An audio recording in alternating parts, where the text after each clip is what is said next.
Sue and John Wilhoit are gathering sap from the maple trees they tapped on their Woodford County farm for the very first time.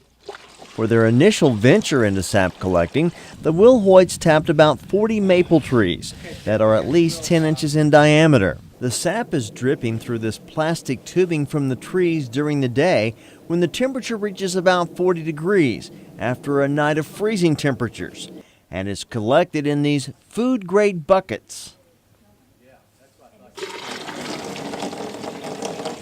The sap is gathered and poured from the buckets into this large barrel on a tractor to be hauled away. John and Sue don't expect much from the first year of tapping their trees, but they say that's okay.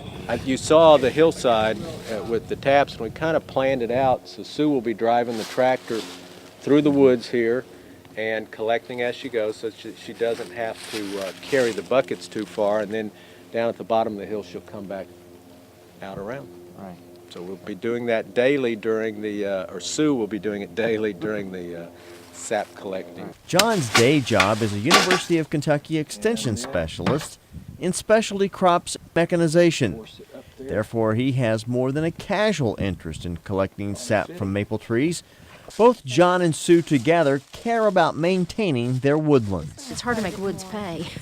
You have woods, and it's very nice to think of people being able to keep woods, not having to cut the timber, and still get a little bit of income and being able to work and do that. This idea of having several people who are... The Wilhoits turned to the expertise of UK Extension Forestry specialist Deborah Hill, who works with the development of forest-related farm products.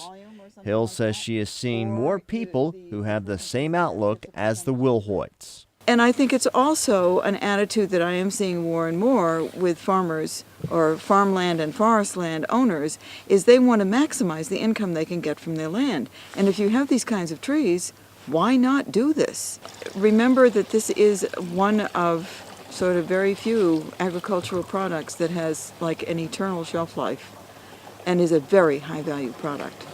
Deborah Hill says woodland owners have to be willing to put the time and energy into tapping the trees and collecting the sap in about a 6-week window, but that it can be well worth the effort in the end.